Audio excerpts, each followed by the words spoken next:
सभी हिंदी साहित्य प्रेमियों का हिंदी साहित्य की क्लास में आपका हार्दिक स्वागत अभिनंदन। देखिए, हम पढ़ रहे हैं आज यूजीसी नेट जेआरएफ और सेट हिंदी साहित्य के अंतर्गत जो पेपर 2 है उसका जो हल है, प्रश्न पत्र का हल पढ़ेंगे हम। दिसंबर जो 2018 में आया था, ठीक है।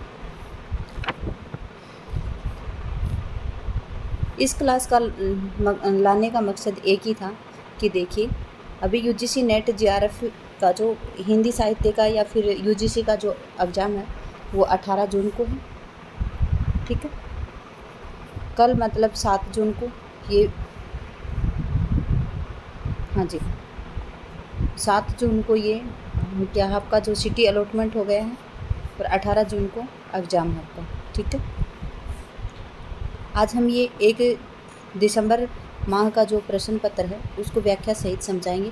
देखिए, इसमें क्या रहेगा कि जो क्वेश्चन हैं दिए गए हैं वो और उनकी व्याख्या के द्वारा आपको बहुत ज़्यादा क्वेश्चन करवाए जाएंगे। 100 क्वेश्चन होंगे, लेकिन 100 क्वेश्चन में मेरा मकसद यही होगा कि आपको 500 क्वेश्चन मैं करवा दूँ, ठीक है। तो देखिए, आज का हमारा जो पहला क्वेश्चन है ये है, राही मासूम रजा के द्वारा रचित उपन्यास नहीं है। दिल एक सादा कागज़, टोपी शुक्ला, कटरा भी आरजू और समरशेष। तो देखिए, जो समरशेष है ये राही मासूम रजा के द्वारा रचित नहीं है। उपन्यास ये किनका है? तो देखिए, दिल एक सादा कागज, टोपी शुक्ला, कटरा भी आरजू, ये सभी किसके हैं? ये सभी राही मासूम रजा के हैं। जबकि समरशेष है ये किसका है? ये अब्दुल बिस्मिल्लाह का है। किसका है? अब्दुल बिस्मिल्लाह साहब का है। और ये क्या है? ये आत्मकथात्मक उपन्यास है। जो समरशेष है ये क्या है? जो अब्दुल बिस्मिल्लाह का ये आत्मकथात्मक उपन्यास है। और इसमें क्या दिया गया है कि एक 8 साल का एक छोटा सा बच्चा है जिसकी माताजी नहीं है। माताजी उनकी मर चुकी हैं और पिता के साथ वह स्वयं भी अपनी भारी विषमताओं के साथ अपना जीवन, भारी विषमताओं से ग्रसित अपने जीवन को ढो रहा है वो। और फिर उसके पिता की भी असामयिक मृत्यु हो जाती है और उसके बाद वो अकेला रहकर ही अपने जीवन संग्राम से अकेला ही जूझता रहता है, ठीक है। समरशेष है, बहुत ही अच्छा नाटक है ये और आत्मकथात्मक शैली में लिखा गया उपन्यास है ये, ठीक है। संस्कृत का कोई भी शब्द मन चाहे ढंग से तोड़ मरोड़ कर तद्भव नहीं बनाया जा सकता। देखिए, संस्कृत का कोई भी शब्द है मन चाहे ढंग से तोड़ मरोड़ कर तद्भव नहीं बनाया जा सकता। ये उपयुक्त विचार किस विद्वान का है? तो देखिए, ये रामविलास शर्मा जी का कथन है, ठीक है। किसका है ये विचार? रामविलास शर्मा जी का विचार है ये। अगला है, निम्नलिखित में से किस कवि ने सतसई में रचना नहीं की थी? देखिए, सतसई में रचना किसने नहीं की थी? तो जो चिंतामणि साहब हैं इन्होंने सतसई में रचना नहीं की थी, ठीक है। चिंतामणि हैं ये, सतसई में रचना नहीं करने वाले थे।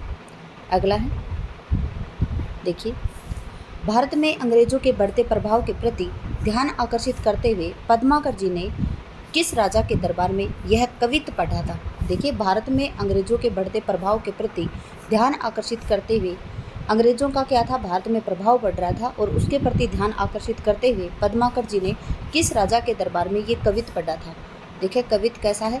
देखिए, मीनागढ़ बम्बई समुद्र मदराज बंग, बंदर को बंद करी बंदर बसावे को, कहे पद्माकर कसकी काश्मीर हु को, पिंजर सो घेरी के कालिंजर छुड़ावे को, बाका नृप,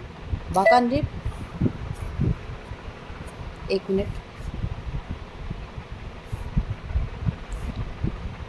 बाका नृप अलीजा महाराज कबू, साजी दल पकड़ी फिरंगी दबावे को, दिल्ली दपटी पटना हूँ को झटपट करी, का भूख लता कलकत्ता को उड़ावे को। तो देखिए, ये जो पद्माकर जी ने जो ये कवित्त पढ़ा था ये किस राजा के दरबार में पढ़ा था? तो दौलत राव सिंधिया जी के दरबार में पढ़ा था, ठीक है। किसके दरबार में पढ़ा था? दौलत राव सिंधिया जी के दरबार में पढ़ा था। देखिए, इनसे संबंधित कोई महत्वपूर्ण जो अन्य तथ्य थे वो होने है नहीं, तो मैं आपको पढ़ाऊँगी नहीं। देखिए, जहाँ पे आएंगे वो मैं आपको पढ़ा दूँगी, ठीक है। वटवृक्ष की छाया में किस लेखक किसकी स्मृति को सुरक्षित रखने के लिए लिखी गई थी? देखिए, जो वटवृक्ष की छाया है वो किस लेखक किसकी स्मृति को सुरक्षित रखने के लिए लिखी गई थी? तो देखिए, अमृतलाल नागर जी की जो स्मृति है उसको सुरक्षित रखने के लिए लिखी गई थी। कमलेश्वर जी का जन्म सन 1932 है। देखिए इनके जन्मकाल भी हम पढ़ते हुए चलेंगे, मैं आगे बताऊंगी आपको किस प्रकार से जन्मकाल पूछे जाते हैं, इसमें ही क्वेश्चन है। देखिए फिर अमृत राय है, इनका जन्म है सन 1921। अमृत लाल नागर जी हैं, इनका जन्म है सन 1916। और हजारी प्रसाद द्विवेदी जी का जन्म सन 1907। ठीक है, देखिए अगला क्वेश्चन है आपका, इनमें से कौन सी बोली बिहारी हिंदी वर्ग में नहीं आती है। देखिए बिहारी में कौन सी आती है, अगर आपको पता है तो एक ट्रिक थी, कहीं पे किसी सर ने पढ़ाई थी कि बिहारी के भोजन में एक मग मेथी दो। तो देखिए बिहारी के भोजन में भोजपुरी, एक मग से मगही और मेथी देव मैथिली। तो बिहारी हिंदी के अंतर्गत आती हैं कौन सी, भोजपुरी, मगही, मैथिली, जबकि छत्तीसगढ़ी नहीं आती है। छत्तीसगढ़ी किसके अंतर्गत आती है, तो देखिए छत्तीसगढ़ी पूर्वी हिंदी के अंतर्गत आती है। और फिर पूर्वी हिंदी में भी कौन सी, अर्धमागधी हिंदी। ठीक है, इसमें कौन कौन सी आती हैं, तो इसका नाम है अब छत्तीसगढ़ी। ठीक है, क्या नाम आएगा यहाँ पे, अब छत्तीसगढ़ी। तो ऐसे अवधि, वैसे बघेली और छह से छत्तीसगढ़ी। देखिए इस प्रकार से आप याद करेंगे। मैंने आपको दोनों बता दी है कि बिहारी हिंदी के अंतर्गत आएंगी भोजपुरी, मैथिली और मगही, जबकि ये जो छत्तीसगढ़ी है ये किसके अंतर्गत आएगी, पूर्वी हिंदी। और पूर्वी हिंदी के अंतर्गत भी अर्धमागधी हिंदी में आती है। ठीक है, अर्धमागधी हिंदी में कौन सी आएंगी, अब छत्तीसगढ़ी याद रखेंगे। तो ऐसे अवधि, वैसे बघेली और छह से छत्तीसगढ़ी। कोई भी यूजीसी नेट जेआरएफ का जो एग्ज़ाम देने वाला स्टूडेंट है वो अभी इन क्वेश्चनों को जरूर पढ़े। मुरारी और नरगिस के प्रेम पर आधारित उपन्यास है। देखिए मुरारी और नरगिस के प्रेम पर आधारित कौन सा उपन्यास है, तो देखिए जो चंद हसीनों का खतूत है ये मुरारी और नरगिस के प्रेम पर आधारित है। ठीक है, जो चंद हसीनों का खतूत है ये किसकी रचना है, तो देखिए याद रखेंगे पांडे बेचन शर्मा उग्र की रचना है। ठीक है, कब की है, तो सन 1927 की है। 1927 में पांडे बेचन शर्मा उग्र जी ने ये उपन्यास लिखा था। यहाँ पे आ रहा है आदर्श दंपति। आदर्श दंपति किसका है, लज्जा राम जी का है। ठीक है, किसका है, लज्जा राम मेहता जी का है। ठीक है, फिर यहाँ पे आ रहा है आपका पाप और पुण्य। पाप और पुण्य है ये भगवती चरण वर्मा जी का है। और सत्याग्रह है ये प्रेमचंद जी की कहानी है। ठीक है, सत्याग्रह क्या है, प्रेमचंद जी की कहानी है। चारों जो ऑप्शन हैं उनको आप ध्यान से सुनेंगे और अपने मन में आत्मसात करते हुए पढ़ेंगे। तपेदिक की मरीज मन्नो की कथा किस कहानी में चित्रित है। देखिए जो तपेदिक की मरीज है मन्नो, उसकी कथा किस कहानी में चित्रित है, तो देखिए बादलों के घेरे में, मैं हार गई, जिंदगी और गुलाब, सुहागिने। तो किस में है, बादलों के घेरे में है। किस में है, बादलों के घेरे में। और जो बादलों में के घेरे है ये किसकी रचना है, तो कृष्णा सोबती जी की रचना है। किसकी रचना है, कृष्णा सोबती जी की रचना है। और कृष्णा सोबती का जन्म सन 1925 है। फिर है मैं हार गई, ये किसकी रचना है, तो ये मन्नू भंडारी जी की है। किसकी है, मन्नू भंडारी जी की। और मन्नू भंडारी जी का जन्म सन 1931 है। सुहागिने ये किसकी है, सुहागिने है ये मोहन राकेश की कहानी है। और ये मोहन राकेश जी का जन्म सन 1925 है। जिंदगी और गुलाब ये उषा प्रेमवदा की है। किसकी है, उषा प्रेमवदा की है। जिंदगी और गुलाब उषा प्रेमवदा की। और उषा प्रेमवदा का जन्म वर्ष है सन 1930। ठीक है, यहाँ पे देखिए सिद्धों और योगियों की रचनाओं का जीवन की स्वाभाविक अनुभूतियों और दशाओं से कोई संबंध नहीं है पूछा है, अतः वे शुद्ध साहित्य के अंतर्गत नहीं आती हैं। ये किसका कथन है, आचार्य रामचंद्र शुक्ल जी का है। किसमें कहा उन्होंने, जो अपना हिंदी साहित्य का इतिहास है जो 1929 को लिखा था उन्होंने, प्रकाशित हुआ था उनका, उसमें उन्होंने कहा कि जो सिद्धों और योगियों की रचना है वो जीवन की स्वाभाविक अनुभूतियों और दशाओं से कोई संबंध उनका नहीं है, वे शुद्ध साहित्य की कोटि में नहीं रखी जानी चाहिए। जबकि इसके विपरीत हजारी प्रसाद द्विवेदी जी कहते हैं कि वो शुद्ध कोटि की हैं और उन्हें साहित्य के अंतर्गत रखा जाना चाहिए। ठीक है, अगला क्वेश्चन है, हिंदी में ऋतु संहार के रचयिता कौन है। देखिए हिंदी में ऋतु संहार के रचयिता कौन है, तो श्रीधर पाठक साहब है। ठीक है, कौन है, हिंदी में ऋतु संहार के, वैसे तो ऋतु संहार के रचनाकार कौन है, कालिदास है, कालिदास। लेकिन ऋतु संहार के हिंदी में कौन है, तो श्रीधर पाठक है। देखिए यहाँ पे आपको आपके 8 कवि दिखाई दे रहे हैं दोनों रचनाओं से संबंधित। जिनका जन्म वर्ष मुझे याद है मैं आपको बता देती हूँ। हजारी प्रसाद द्विवेदी जी का जन्म है सन 1907। देखिए यहाँ पे पहले हटा देते हैं। हजारी प्रसाद द्विवेदी जी का जन्म है सन 1907। फिर रामचंद्र शुक्ल जी का जन्म है 1884। मुनि जिनविजय का जन्म है 1888।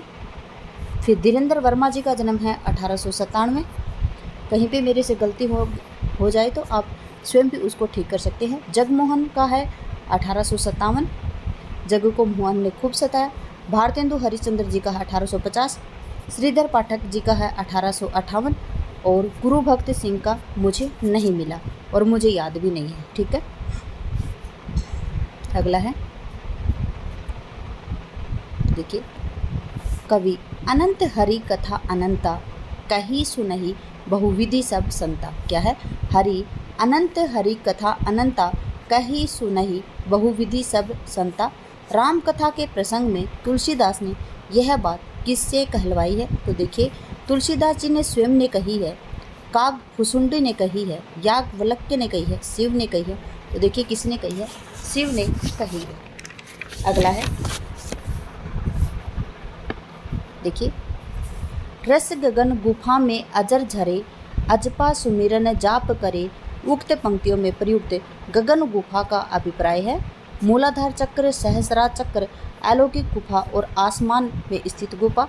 तो क्या आएगी? इस पे सहस्रार चक्र आएगा। ठीक है, क्या आएगा? सहस्रार चक्र आएगा। अगला क्वेश्चन है, निम्नलिखित में से कौन पश्चिमी विचारक 20वीं सदी में मौजूद नहीं थे? 20वीं सदी में मौजूद कौन नहीं थे? तो देखिए आप किस प्रकार से बताएंगे। देखिए इस क्वेश्चन में वैसे तो समझने वाली बात है। देखिए, सिगमंड फ्राइड जी का जन्म है ये 1856 में। ठीक है, लेकिन इनकी मृत्यु हुई थी 1900 कुछ में। ठीक है, मुझे नहीं पता कन्फर्म कब हुई थी, लेकिन 1900 में ही हुई थी। ठीक है, आई.ए. रिचर्ड्स का जन्म है 1893। तो इनका जन्म, मृत्यु भी कब हुई? 1900 में और 1900 कुछ में। बेनेडिक्ट क्रोजे का जन्म है 1866 और इनकी मृत्यु भी 1900 कुछ में थी। सैमुअल टेलर, जो टेलर कोलरिज है, इनका जन्म 1772 है और इनकी मृत्यु 1800 कुछ में हुई थी। तो देखिए 20वीं शताब्दी से संबंधित कौन है? देखिए जन्म तो इनका 19वीं शताब्दी में हो रहा है, सिगमंड फ्राइड का, आई.ए. रिचर्ड्स का, बेनेडिक्ट क्रोजे, इनका जन्म तो हो रहा है 19वीं शताब्दी में। पूछा 20वीं सदी में मौजूद नहीं थे, तो देखिए ये तो मौजूद थे, सिगमंड फ्राइड भी थे, आई.ए. रिचर्ड्स भी थे, बेनेडिक्ट क्रोजे थे। अगर आपसे पूछा जाए कि जन्म वर्ष 20वीं शताब्दी में नहीं था, तो देखिए सभी का ही नहीं हो रहा है जन्म वर्ष। तो जन्म वर्ष सभी का, इनका 19वीं शताब्दी आ रहा है तीनों का, और इनका 18वीं शताब्दी आ रहा है। तो देखिए जन्म वर्ष इनका नहीं है 19वीं शताब्दी, 20वीं शताब्दी, मौजूद थी ये, मतलब इनकी मृत्यु हुई थी 20वीं शताब्दी में। और जो सैमुअल टेलर कोलरिज है, ये 1772 में इनकी जन्म, 1800 कुछ में इनकी मृत्यु हो जाती है। तो यहाँ पे सैमुअल टेलर कोलरिज आएंगे। ठीक है, एक बार तो मुझे भी इस क्वेश्चन ने असमंजस्य में डाल दिया था। ठीक है, समझ में आ गया होगा शायद आपको। भक्ति के आंदोलन की जो लहर दक्षिण से आई, उसी ने उत्तर भारत की परिस्थिति के अनुरूप हिंदी मुसलमान दोनों के लिए एक सामान्य भक्ति मार्ग की भावना कुछ लोगों में जगाई। ये कथन किसका है? तो देखिए ये कथन आचार्य रामचंद्र शुक्ल जी का है। और किसमें कहा उन्होंने?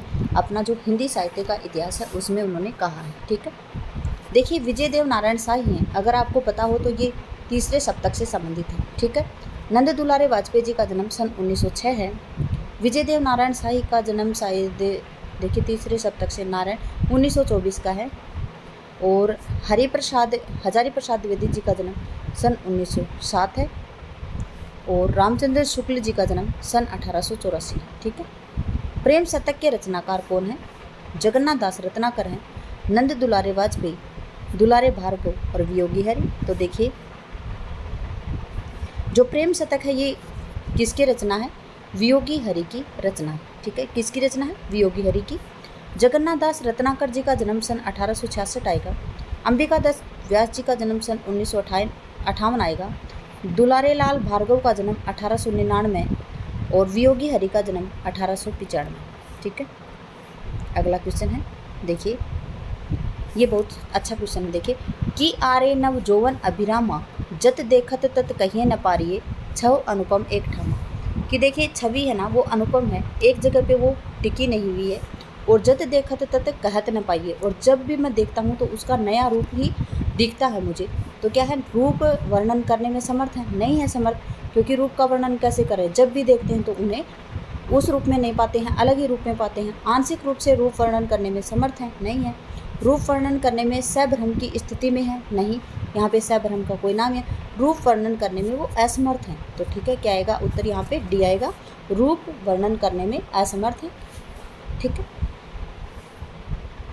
हरिदासी संप्रदाय में राधा कृष्ण का प्रेम कैसा है? तो देखिए, जो हरिदासी संप्रदाय में राधा कृष्ण को किस प्रकार से अभिहित किया गया है? तो देखिए, आत्मनिष्ठ, जीवन सापेक्ष, लोक निरपेक्ष और लोक हित रक्षक। तो देखिए क्या आएगा इसमें? लोक निरपेक्ष आएगा। ठीक है, क्या आएगा? लोक निरपेक्ष आएगा। निम्नलिखित में से कौन सी रचना गया प्रसाद शुक्ल स्नेही की नहीं है? स्वपन, प्रेम पच्चीसी, कुसुमांजलि और कृषक क्रंदन। देखिए, गया प्रसाद शुक्ल स्नेही जी की रचना नहीं है, तो कौन सी नहीं है? देखिए, स्वपन अगर आपको याद है तो स्वपन, पथिक, मिलन, मानसी, ये सभी रचनाएं किसकी हैं? सभी काव्य संग्रह राम नरेश त्रिपाठी जी की हैं। किसकी हैं? राम नरेश त्रिपाठी जी की है। कौन से? स्वपन, पथिक, मिलन और मानसी। जबकि प्रेम पच्चीसी है, ये 1905 की है। प्रेम पच्चीसी से याद रखेंगे, 25 से 5, 1905 की रचना है इनकी। कुसुमांजलि है, ये 1915 की है। और देखिए, जो कृषक क्रंदन है, ये 1916 की है। और ये सभी रचनाएं किसकी हैं? गया प्रसाद शुक्ल स्नेही जी की है। स्वपन किनकी हैं? तो राम नरेश त्रिपाठी जी की है। ठीक है, देखिए, ये बहुत ही अच्छी लाइनें हैं, काफ़ी बार क्वेश्चन एग्जाम में आई हुई हैं। देखिए, नारी का आकर्षण पुरुष को पुरुष बनाता है। क्या है कि नारी का आकर्षण पुरुष को पुरुष बनाता है, तो उसका आकर्षण उसे गौतम बुद्ध बना देता है। यह संवाद किस नाटक से संबंधित है? तो ये संवाद लहरों के राजहंस से संबंधित है। किससे संबंधित है? लहरों के राजहंस से संबंधित है।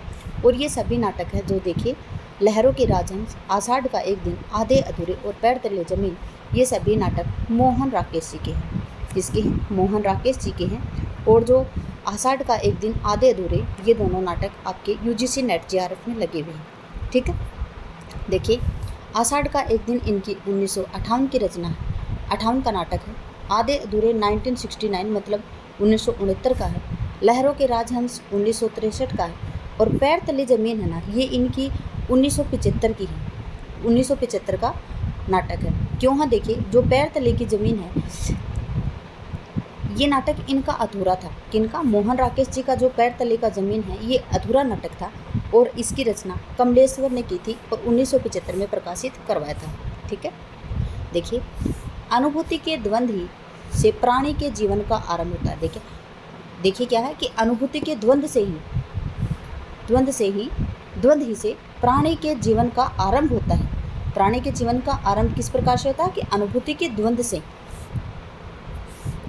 उच्च प्राणी मनुष्य भी केवल एक जोड़ी अनुभूति लेकर इस संसार में आता है। कि जो उच्च प्राणी व्यक्ति है, मनुष्य है, वो भी एक जोड़ी अनुभूति लेकर ही इस संसार में आता है। तो उक्त पंक्तियाँ किस निबंध से उद्धृत हैं? तो ये देखिए, भाव और मनोविकार से संबंधित हैं। भाव और मनोविकार, करुणा, उत्साह है, ये श्रद्धा भक्ति, ये इत्यादि निबंध किनके हैं ये? तो ये रामचंद्र शुक्ल जी के। ठीक है, किनके? रामचंद्र शुक्ल जी के हैं। यूं ही मन मेरो मेरे काम में न रहो माई, श्याम रंग हवे करी सामान्य, श्याम रंग न होई। उक्त काव्य पंक्तियों में गोपी या भक्त कहना चाहते हैं? क्या कहना चाहते हैं? देखिए, क्वेश्चन को हम दोबारा से पढ़ लेते हैं ताकि आपके ध्यान में रहे। यूं ही मन मेरो मेरे काम को न रहो माई, श्याम रंग हवे करी सामान्य, श्याम रंग में। उक्त काव्य पंक्तियों में कोई गोपी या भक्त क्या कहना चाहते हैं? देखिए, क्वेश्चन का आंसर इस प्रकार से है। श्री कृष्ण के रंग में रंग कर मेरा रंग काला हो गया? नहीं, ये नहीं आएगा। मेरा रंग पहले से काला है, इसलिए श्री कृष्ण के रंग में मिल गया है? नहीं। श्री कृष्ण के रंग में रंग कर मेरा मन उन्हीं के जैसा हो गया? बिल्कुल ठीक है। मेरा मन श्री कृष्ण के वश में हो गया है, तो ये भी ठीक है। 3 और 4 बिल्कुल ठीक आएंगे। देखिए, 3 और 4 कहाँ पे हैं? तो सी ऑप्शन में आपके 3 और 4। ठीक है, अगला है, सूरदास के बारे में आचार्य रामचंद्र शुक्ल के द्वारा निम्नलिखित में से कौन सा कथन सही है? उन्होंने विठलनाथ की आज्ञा से श्रीमद् भागवत की कथा के को पदों में गाया है। देखिए ये गलत है। विठलनाथ जी के कहने के ऊपर इन्होंने श्रीमद् भागवत की कथा को पदों में गाया है, ये गलत है। देखिए सूरदास जी हैं, ये विठलनाथ जी के शिष्य नहीं थे, ये किसके शिष्य थे? वल्लभाचार्य जी के शिष्य थे। तो देखिए यहाँ पे ये कथन आपको स्पष्ट होना चाहिए कि इस प्रकार से ये कथन गलत है। तो क्यों है ये गलत? तो देखिए जो उन्होंने जो विठलनाथ की आज्ञा से श्रीमद् भागवत की कथा के पदों को नहीं गाया था, उन्होंने विठलनाथ जी के पिताश्री थे जो वल्लभाचार्य, उनके शिष्य थे कौन? सूरदास जी, और वल्लभाचार्य जी की आज्ञा से उन्होंने श्रीमद् भागवत की कथा को पदों में गाया था। ठीक है, यहाँ पे इस क्वेश्चन की व्याख्या आप समझ गए होंगे। तो ये आपका ए नहीं आएगा, एक है ये नहीं आएगा, ये गलत है। ठीक है, उन्होंने भागवत के 10वें स्कंद की कथा इतिवृत्त के रूप में कही है, बिल्कुल ठीक है, क्योंकि उन्होंने भागवत के 10वें स्कंद की कथा इतिवृत्त के रूप में कही है। उन्होंने भिन्न भिन्न लीलाओं को अत्यंत मधुर और मनोहर पदों में गाया, बिल्कुल ठीक है, उन्होंने भिन्न भिन्न लीलाओं को अत्यंत मधुर और मनोहर के पदों में गाया है। ठीक है, उनके पद अत्यंत प्रगल्भ और काव्यपूर्ण है। तो देखिए इनमें से कौन सा सही है? देखिए सही आपसे पूछा तो देखिए एक आपका गलत था। एक किस में आ रहा है? तो देखिए एक इसमें आ रहा है, ए में आ रहा है, सी में आ रहा है, और एक इसमें आ रहा है, डी में आ रहा है। अगर आप एक क्वेश्चन को थोड़ा सा भी समझ के कर लेंगे ना, तो आप सही आंसर तक पहुंच जाएंगे स्टूडेंट्स। 2, 3 और 4 आपका बिल्कुल सही है। अगर आपको ये पता होगा कि देखिए जो सूरदास जी हैं ये विठलनाथ जी के शिष्य नहीं थे, ये वल्लभाचार्य जी के शिष्य थे, और इसी से ये क्वेश्चन गलत हो रहा है। ठीक है, एक छोटी सी हिंट से आप क्वेश्चन तक पहुंच सकते हैं। ठीक है, देखिए जैनेन्द्र की कहानियों के पात्र हैं, शमशेर है, जुलेखा है, बेंजुलो है, ईश्वर चंद्र।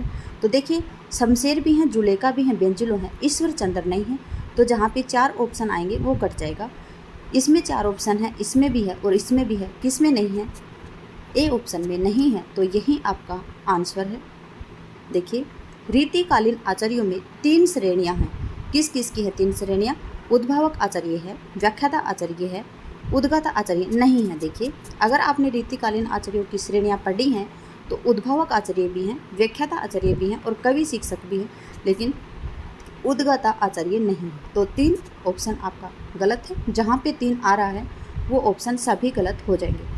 3 यहाँ पे आ रहा है, 3 यहाँ पे आ रहा है, 3 यहाँ पे आ रहा है, तो आपका डी ऑप्शन गलत सही आएगा। ठीक है, क्वेश्चनों को आप बनाना सीखेंगे तो आपको बिल्कुल आ जाएगा। हरिशंकर परसाई के निबंध संग्रह कौन से हैं? आओ बैठ ले कुछ देर। अगर आपको पता है कि आओ बैठ ले कुछ देर ये किसका निबंध है, तो देखिए ये श्रीलाल शुक्ल जी का निबंध है। ठीक है, किसका है? श्रीलाल शुक्ल जी का निबंध है। ये किसका है? श्रीलाल शुक्ल जी का निबंध है। बाकी सदाचार के ताबिज, देखिए एक है ना, ये इनका निबंध नहीं है। तो एक श्रीलाल शुक्ल जी का एक कहाँ पे आ रहा है? यहाँ पे भी आ रहा है, यहाँ पे भी आ रहा है, बी में भी आ रहा है और डी में भी आ रहा है। तो यही ऑप्शन आपके कट गए हैं सारे। देखिए फिर अपने आप ही ठीक हो जाएगा, क्योंकि सदाचार का ताबीज भी है, आवारा भीड़ के खतरे भी है, तुलसीदास चंदन के से। ठीक है, आओ बैठ ले कुछ देर ये किसका है? श्रीलाल शुक्ल जी का है। तो यहाँ पे आंसर आएगा आपका 2, 3 और 4। देखिए रास पंचाध्यायी की मुख्य विशेषताएं कौन सी हैं? यह रोला छंद में लिखी गई है, बिल्कुल ठीक है। रास पंचाध्यायी पहले तो आप याद रखेंगे किसकी रचना है, तो रास पंचाध्यायी नंददास जी की रचना है। ठीक है, किसकी है? नंददास जी की रचना है। और रास पंचाध्यायी के लिए इन्हें जड़िया कवि भी कहा गया था। क्या बोला जाता है कि और कवि गड़िया और नंददास जी जड़िया। किसने कहा था? रामचंद्र शुक्ल जी ने कहा था। तो रास पंचाध्यायी किसकी है? नंददास जी की। ठीक है, नंददास जी सबसे छोटे कवि थे, किसमें? जो अष्टछाप है उसमें। ठीक है, और महत्वपूर्ण कवियों में सूरदास के बाद में नंददास जी का दूसरा नाम आता है। तो ये रोला छंद में लिखी गई थी, बिल्कुल ठीक है। इसमें कृष्ण की रासलीला का विस्तार के साथ वर्णन दिया गया है, बिल्कुल ठीक है। इसमें अनुप्रास आदि युक्त साहित्यिक भाषा का प्रयोग भी किया गया है, बिल्कुल ठीक है। इसमें दूरारूढ़ कल्पना दिखाई पड़ती है। तो देखिए 4 ऑप्शन आपका गलत है। ठीक है, और जहाँ पे 4 आएगा वो सभी गलत होंगे।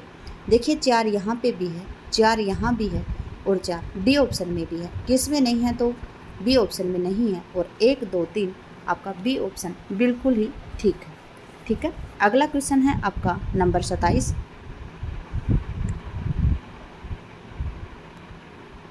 चलिए कोशिश करते हैं। यहाँ पे धुंधल आया है।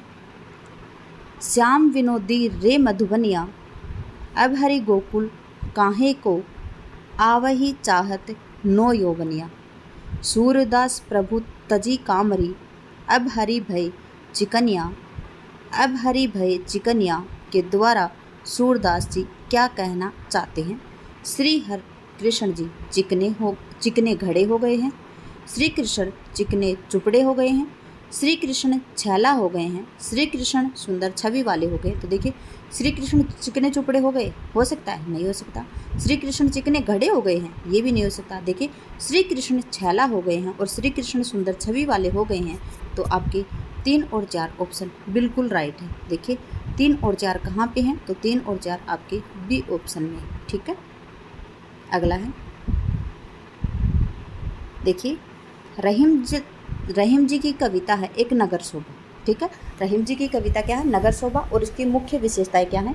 इसमें नगर का संकुचित वर्णन किया गया है। तो देखिए, इसमें नगर का संकुचित वर्णन किया गया है। इसमें वर्ण व्यवस्था के अनुसार अनेक जाति की स्त्रियों का वर्णन किया गया है। तो बिल्कुल ठीक है। इसमें स्त्रियों को उत्कृष्ट कोटि की बताया गया है, बिल्कुल गलत है ये। उत्कृष्ट कोटि की नहीं, निम्न कोटि की दर्शाया गया है। ये स्त्रियां अपना उत्पाद बेचने का काम करती थी। तो बिल्कुल ठीक है। 1, 2 और 4 सही है। जहाँ पे 3 ऑप्शन आएगा वो सभी गलत हो जाएंगे। देखिए, यहाँ पे 1, 2, 3, 2, 3, 4, यहाँ पे ये भी नहीं आएगा। 1, 2, 4 आएगा आपका बी ऑप्शन, बिल्कुल ठीक है, ठीक है। अगला क्वेश्चन है, देखिए, निम्नलिखित में से कौन से युग्म सही हैं? विष्णु प्रिया खंड काव्य है, सिद्धराज खंड काव्य है, साकेत महाकाव्य, जय भारत मुक्त काव्य। पहले तो आपको अगर पता है तो याद होनी चाहिए आपको कि ये सभी रचनाएं किसकी हैं। तो ये मैथिली शरण गुप्त साहब की रचनाएं हैं। मैथिली शरण गुप्त साहब जी का जन्म सन 1886 को हुआ था, ठीक है। विष्णु प्रिया है, ये इनका खंड काव्य है और कब का है? ये 1957 का है। कब का है? सन 1957। सिद्धराज है, ये भी इन्हीं का है, मैथिली शरण गुप्त जी का, और कब का है? ये 1935 का है, ये भी इनका खंड काव्य है। साकेत इनका 1931 का है, और क्या है? ये महाकाव्य जो 12 सर्गों में रचित है। जय भारत है, ये मुक्त काव्य, यही गलत आएगा क्योंकि देखिए, जय भारत है, ये 1952 का इनका मुक्त काव्य नहीं महाकाव्य है, ठीक है। जय भारत 1952 का इनका महाकाव्य है। तो देखिए, 4 ऑप्शन है वो आपका गलत है। 4 यहाँ पे भी है, 4 यहाँ पे, 1, 2 नहीं आएगा। 1, 2 और 3 तीनों ऑप्शन आपके ठीक आएंगे। तो यहाँ पे डी ऑप्शन आएगा आपका, ठीक है। अगला है, देश विभाजन के प्रसंग पर आधारित उपन्यास है, झूठा सच है और तमस है, कितने पाकिस्तान छोटे छोटे महायुद्ध। तो देखिए, जो झूठा सच है और जो तमस है, ये दोनों ही आपके यूजीसी नेट JRF में लगे हुए हैं। और इन दोनों ही जो नाटक हैं, दोनों ही उपन्यास हैं, उनमें देश विभाजन की परिस्थितियाँ बताई गई हैं। कितने पाकिस्तान है, ये कमलेश्वर की 2000 का उपन्यास है ये। और छोटे छोटे महायुद्ध ये रमाकांत जी का है, ठीक है। तमस है, ये भीष्म साहनी जी का है, जो कि 1973 का है। और जो झूठा सच है, ये यशपाल जी का है, और कब का है ये? इसके 2 भाग हैं, एक 1958 और दूसरा 1960, ठीक है। ठीक है। तो यहाँ पे झूठा सच आएगा और तमस आएगा। तो 1 और 2 दोनों सही हैं, ठीक है। देखिए, यंद्री का लड़बड़ा, जिब्बा का फूड़ा, काच का जति, मुख का रति, जो सतपुरुष उत्तमों कथि। गोरखनाथ की दृष्टि से सच्चा साधक वही होता है जो संयमी हो, इंद्रिय दमन करने वाला हो, कूट भाषा बोलने वाला हो, महासुखवादी हो। कूट भाषा बोलने वाला भी नहीं होना चाहिए, महासुखवादी भी नहीं होना चाहिए। क्या होना चाहिए? व्यक्ति संयमी होना चाहिए और इंद्रिय का दमन करना चाहिए। तो 1 और 2 बिल्कुल ठीक है। तो 1 और 2 आपके यहाँ पे। निम्नलिखित विकल्पों में से किनका संबंध माखनलाल चतुर्वेदी से है? तो देखिए, सिपाही और पुष्प की अभिलाषा माखनलाल चतुर्वेदी से हैं, जबकि दैनिकी है, ये किसकी है? सियाराम शरण गुप्त की है। किसकी है? सियाराम शरण गुप्त जी की क्या है? ये डायरी है। और कब की है ये डायरी? सन 1947 की, ठीक है।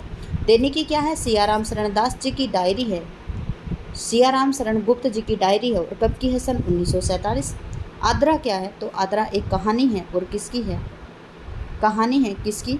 मोहन राकेश जी की कहानी है। ठीक है। पुष्प की अभिलाषा और सिपाही दोनों ही रचनाएं किसकी हैं? तो दोनों ही कहानियाँ माखनलाल चतुर्वेदी की हैं। ठीक है।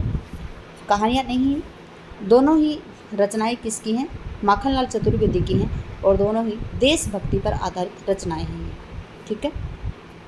क्वेश्चन का आंसर है 1 और 4। 1 और 4 किस प्रकार से हैं? तो देखिए 1 और 4 मतलब एक में सिपाही है और चौथे में क्या है?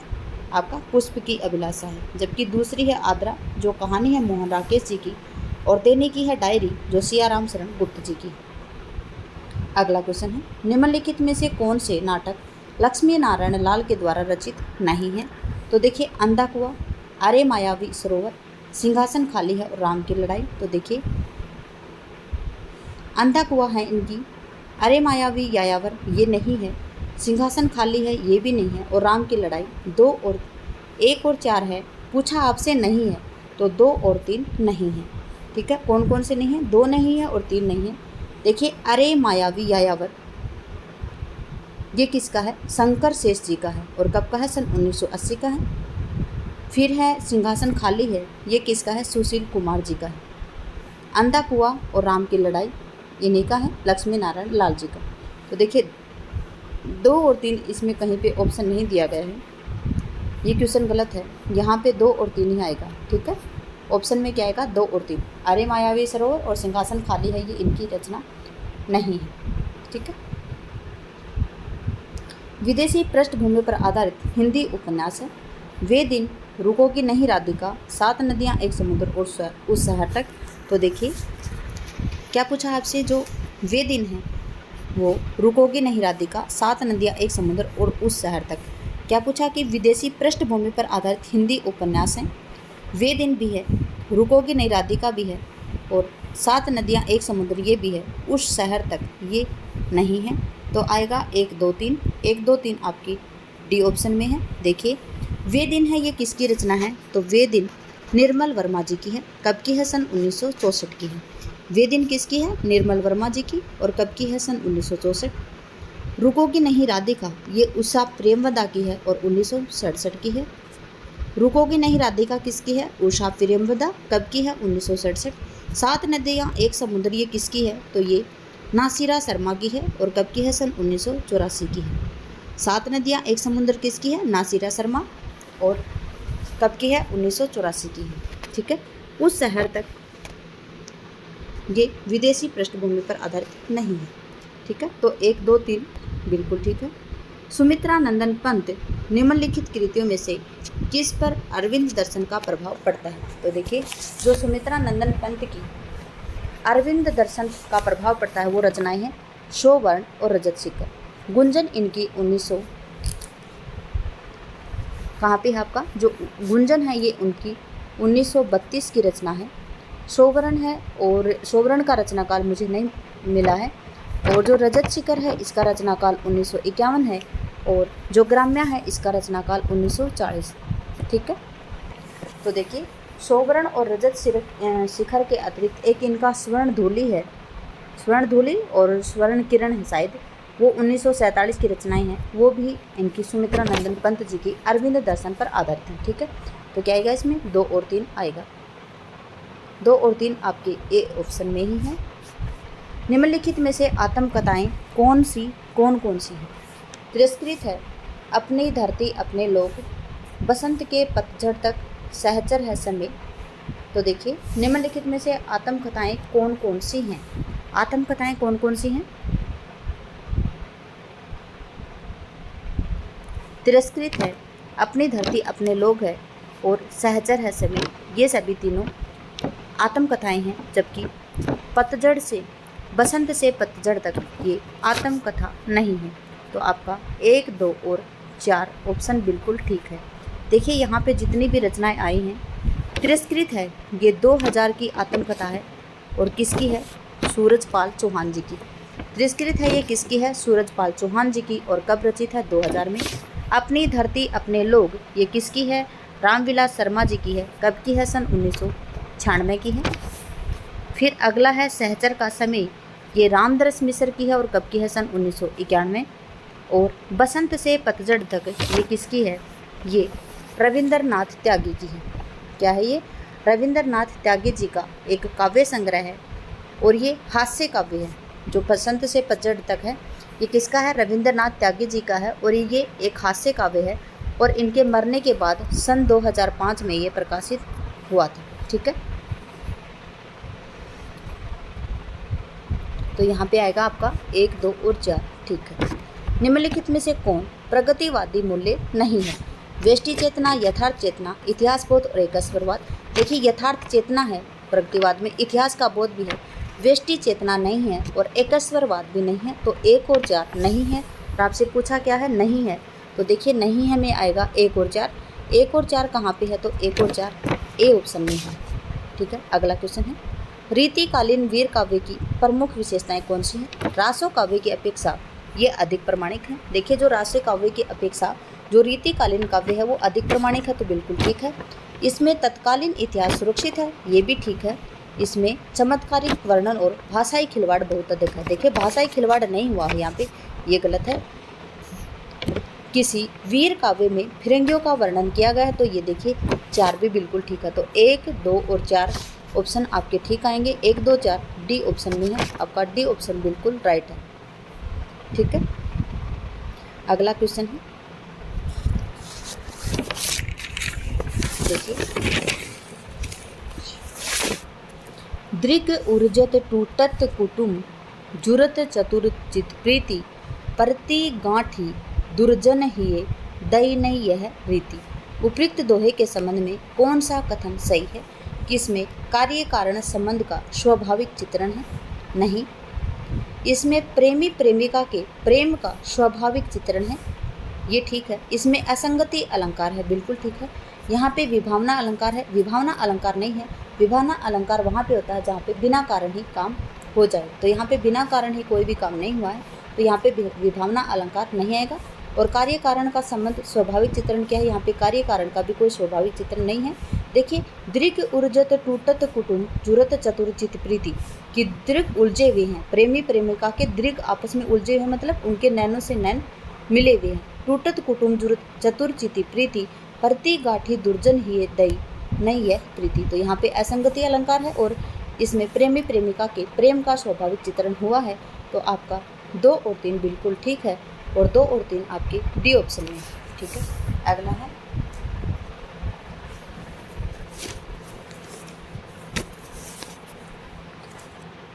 तनना बुनना तजो कबीर राम नाम लिख लियो शरीर मुसी मुसी रोवे कबीर की माई ए बारी कसी जीवही खुदाई। क्या है कि तनना बुनना तजो कबीर राम नाम लिख लियो शरीर मुसी मुसी रोवे कबीर की माई ए बारी कसे जीवही खुदाई। उपयुक्त काव्य पंक्तियों में मुसी मुसी का भावार्थ क्या है? मन ही मन रोना, सिसक सिसक कर रोना, दहाड़ मार कर रोना, किसी का गुण बखान करता, मतलब मुसी मुसी रोना, मन ही मन रोना और सिसक सिसक रोना, ये बिल्कुल ठीक आएगा। दहाड़ मार कर रोना और गुण कथन रोना, ये जोर से रोना होता है। मुसी मुसी मतलब मन में ही मन रोना और सिसक सिसक कर रोना, तो 1 और 2 बिल्कुल दोनों कथन आपके ठीक हैं। 1 और 2 डी ऑप्शन में। ठीक है, अगला है, प्रकाशन वर्ष के हिसाब के अनुसार निम्नलिखित उपन्यासों का सही अनुक्रम बताइए। पहले मैं बता देती हूँ आपको, कठगुलाब का रचना काल है 96। ठीक है, कब का है? 1996। सूरजमुखी अंधेरे में 1972 है, अंधेरे में है। फिर है ठीकरे की मंगनी 89 का है और शेष यात्रा 84 का है। तो देखिए यहाँ पे 72, 84, 89 और 96, तो पहले आएगा सूरजमुखी अंधेरे में, तो देखिए यहाँ पे बी ऑप्शन आपका ठीक है। सूरजमुखी अंधेरे में, शेष यात्रा, ठीकरे की मंगनी और कठगुलाब। सूरजमुखी अंधेरे में 1972, शेष यात्रा 1984, ठीकरे की मंगनी 1989 और कठगुलाब 1996। यहाँ पे आपको याद होना चाहिए। ठीक है, तो आपका बी ऑप्शन एकदम ठीक है। जन्म काल के अनुसार निम्नलिखित रचनाकारों का जन्म वर्ष बताएंगे। ठीक है, अयोध्या सिंह उपाध्याय हरिओद का जन्म है 65, 1865। श्रीधर पाठक का जन्म है 1858। जयशंकर प्रसाद जी का जन्म 1789 और सुमित्रा नंदन पंत जी का जन्म 1900। तो देखिए सबसे पहले कौन आएंगे, श्रीधर पाठक, अयोध्या सिंह उपाध्याय हरिओद, जयशंकर प्रसाद, सुमित्रा नंदन पंत। तो श्रीधर पाठक यहाँ पे आ रहे हैं, लेकिन जयशंकर प्रसाद पहले आ रहे हैं। श्रीधर पाठक यहाँ हैं, अयोध्या सिंह उपाध्याय हरिओद, जयशंकर प्रसाद और सुमित्रा नंदन पंत। तो आपका सी ऑप्शन एकदम ठीक है। ठीक है, देखिए मैंने पूछा था आपसे और मैंने आपको बताया भी था कि देखिए जन्म वर्ष के हिसाब से भी क्वेश्चन आते हैं। ठीक, यहाँ पे दोबारा आ गया, कालक्रम की दृष्टि से निम्नलिखित रचनाकारों का सही अनुक्रम बताएंगे आप। सरहपा, हेमचंद्र, आद्यमान, पुष्यदन। सरहपा है 8वीं शताब्दी की, वैसे 769 है इनका जन्म, याद रखेंगे 769। ठीक है, हेमचंद्र हैं 12वीं शताब्दी, आद्यमान है 12वीं शताब्दी और पुष्पदंत है 10वीं शताब्दी।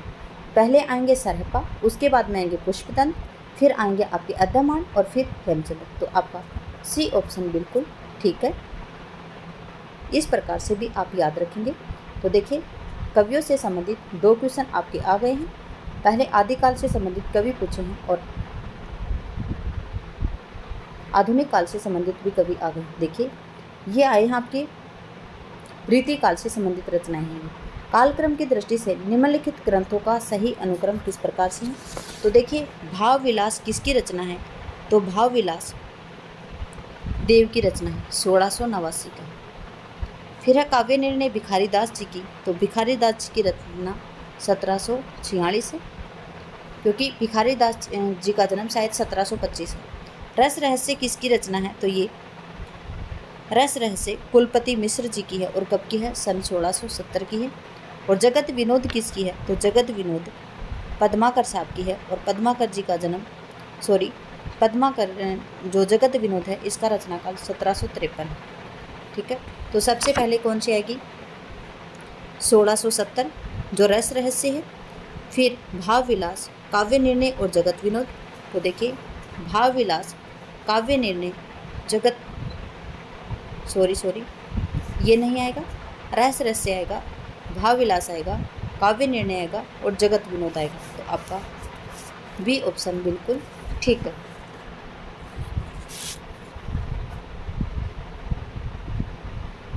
देखिए अगला क्वेश्चन है,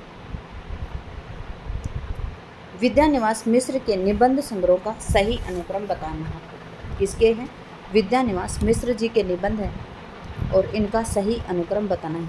तमाल के झरोखे हैं इनका 1981, सीरीज की याद आई 1995, रथ यात्रा 2002 और सैफाली झर रही है 1989।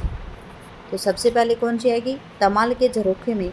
तो देखिए यहाँ पे तो स्टेफाइज नहीं लगी हुई, यहाँ पे देखिए तमाल के झरोखे यहाँ आ रही है, फिर सैफाली झर रही है 1989। ठीक है, सीरीज की याद आई 1995 और जो रथ यात्रा है 2002। तो आपका बी ऑप्शन बिल्कुल ठीक है। अगला है, निम्नलिखित प्रकाशन वर्ष के अनुसार निम्नलिखित रचनाओं का सही अनुक्रम किस प्रकार से है। तो देखिए जो मधुशाला है ये बच्चन साहब की हैं, सतरंगिणी है ये भी बच्चन साहब की। ये सभी रचनाएं किसकी हैं, हरिवंश राय बच्चन जी की हैं। मधुशाला है ये 35 की है। ठीक है, उसके बाद में जो सतरंगिणी है ये 45 की है, मिलन यामिनी 50 की है और एकांत संगीत 39 मतलब 39 की।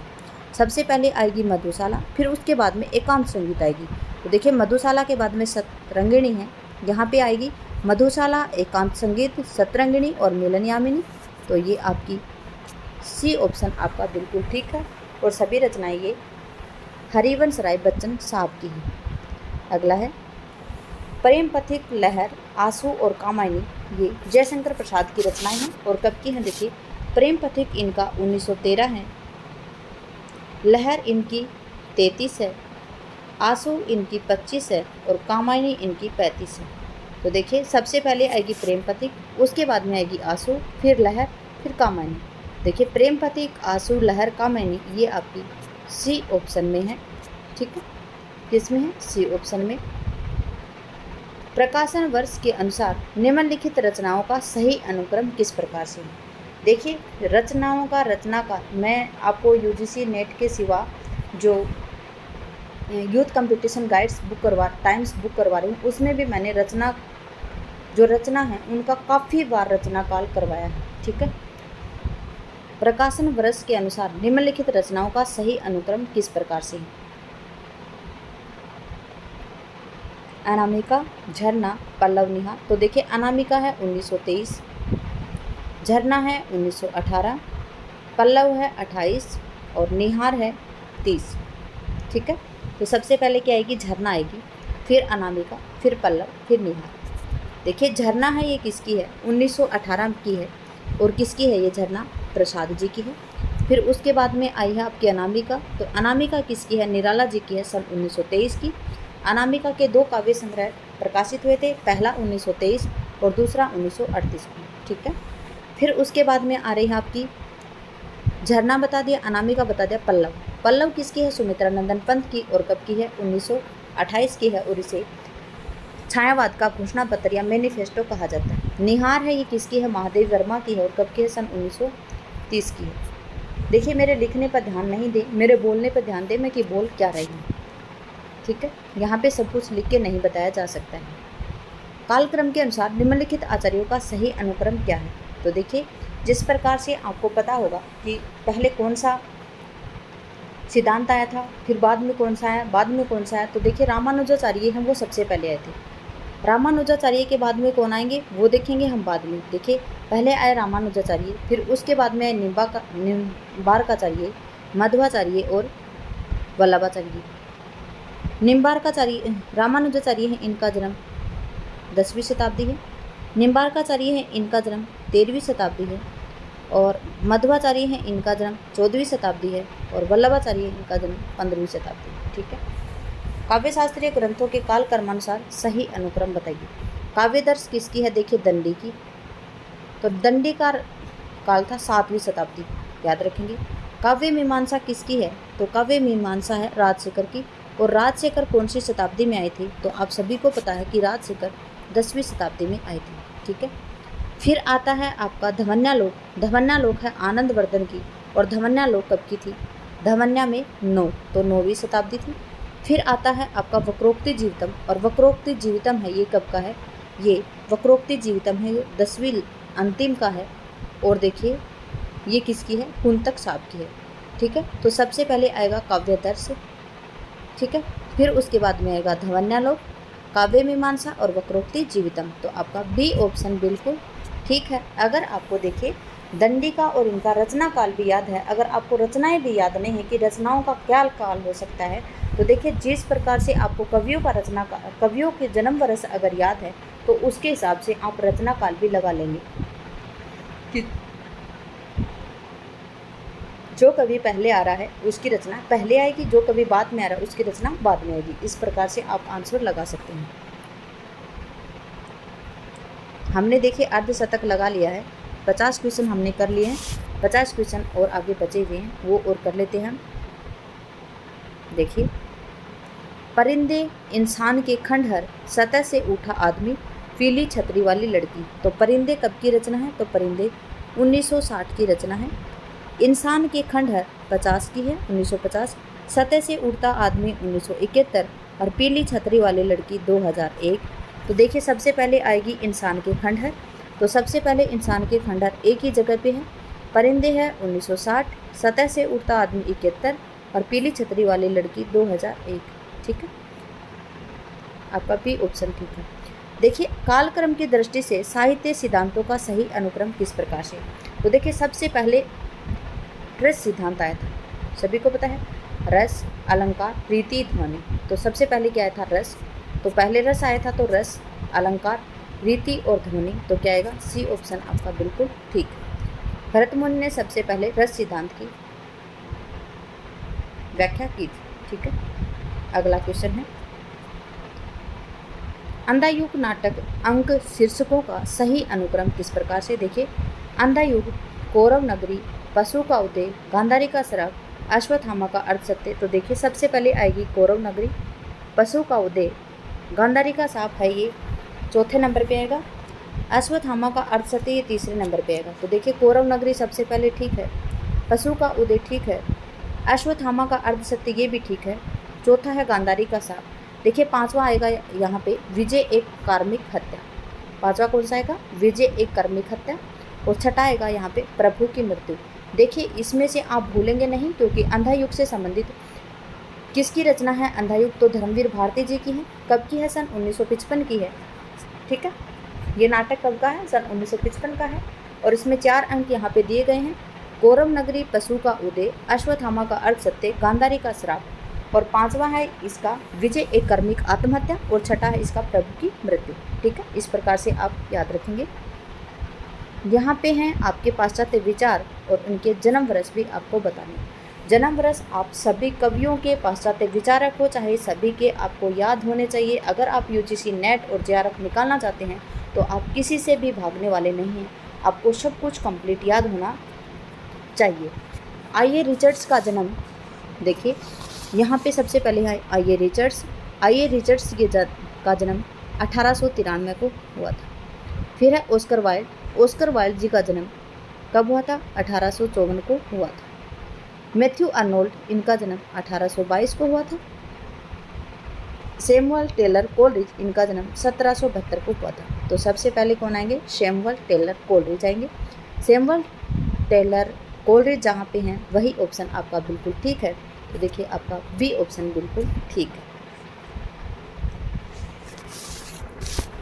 प्रकाशन वर्ष के अनुसार निम्नलिखित आत्मकथाओं का सही अनुक्रम किस प्रकार से है? क्या भूलूं क्या याद करूं, ये कब किसकी रचना है? तो ये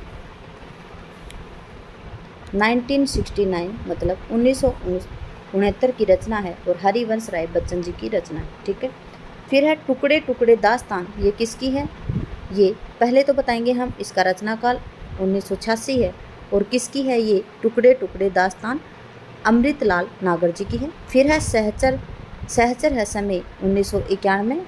और किसकी है सहचर है समय? ये रामदरस मिश्र जी की है। फिर है आज के अतीत, ये किसकी है? ये है 2003 की।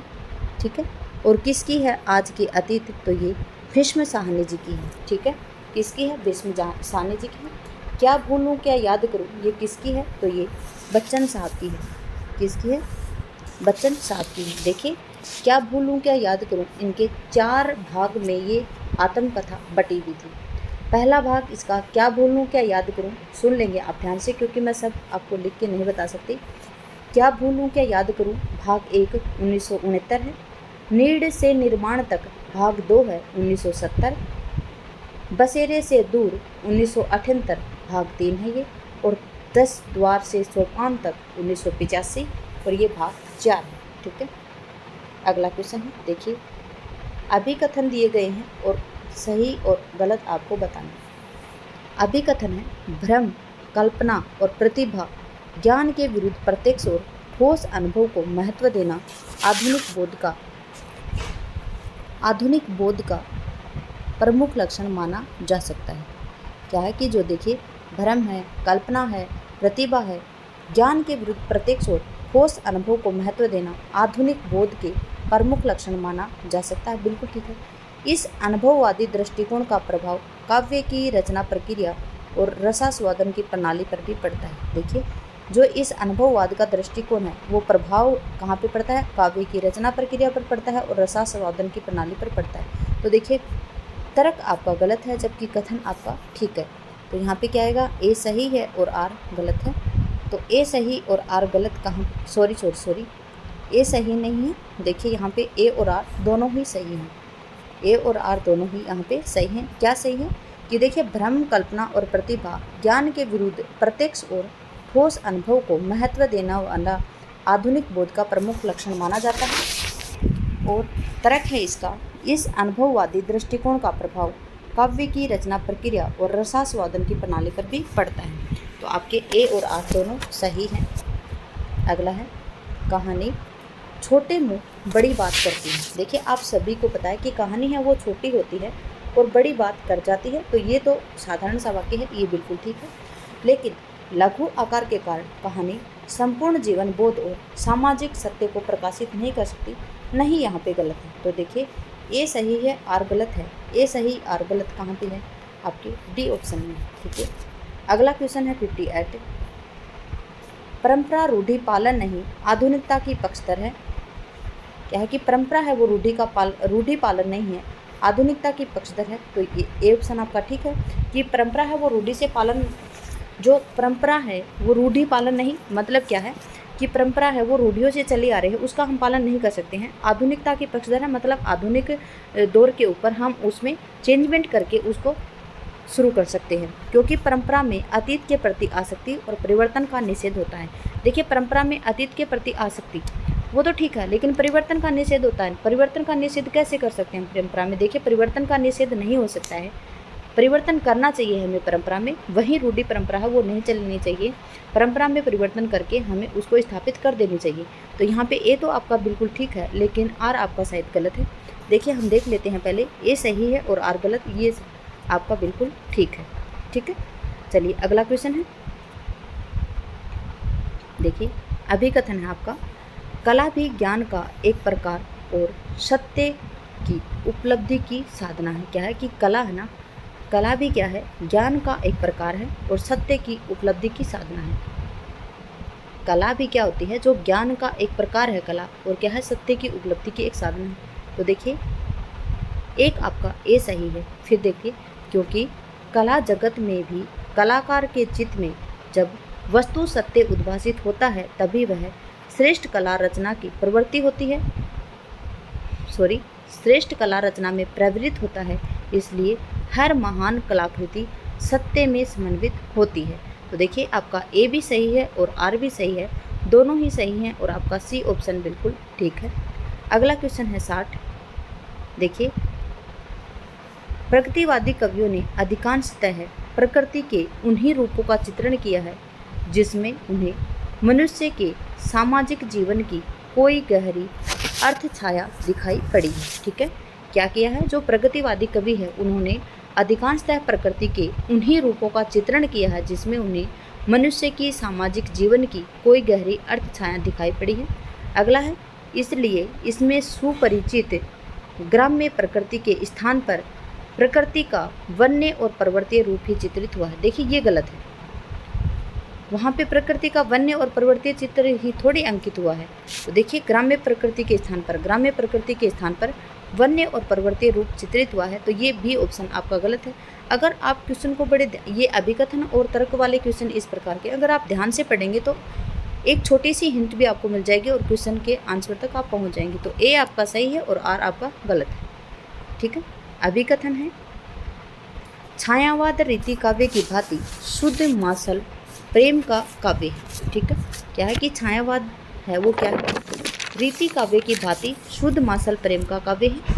फिर है, क्योंकि छायावादी कविता में व्यक्तिनिष्ठ वासना की अभिव्यक्ति हुई है। ठीक है, तो यहाँ पे ए भी गलत है और आर भी आपका गलत है। ठीक है, दोनों ही अभिकथन भी गलत है और तर्क भी आपका गलत है, तो ए और आर दोनों गलत है, ये आपके बी ऑप्शन में आया। ठीक, अगला है, अभिकथन है, उपभोक्ता सभ्यता से असंतोष भाववादी बुद्धिजीवियों के लिए स्वाभाविक है। क्या है, उपभोक्तावादी है वो क्या है, सभ्यता से असंतोष भाववादी बुद्धिजीवियों के लिए स्वाभाविक है। तर्क है, क्योंकि उनके अनुसार इस सभ्यता से मानव मूल्यों में गिरावट आई है। तो आपका क्या है, ए यहाँ पे सही है और आर आपका सही है। देखिए, ए भी सही है और आर भी सही है। क्या है कि जो उपभोक्तावादी सभ्यता से असंतोष भाववादी बुद्धिजीवियों के लिए स्वाभाविक है, क्योंकि जो बुद्धिजीवी लोग हैं वो उपभोक्तावादी जो सभ्यता है उससे असंतोष उनके भाव में आएंगे। और फिर क्या है कि क्योंकि उनके अनुसार इस सभ्यता के मानव मूल्य में गिरावट आई है। देखिए, जो बुद्धिजीवी लोग हैं उनमें असंतोष क्यों आ रहा है, क्योंकि देखिए, जो कि ये उपभोक्तावादी सभ्यता है इसके अनुसार क्या हो रहा है कि मानव मूल्य हैं उनमें गिरावट आ रही है। तो ए और आर दोनों ही आपके सत्य हैं।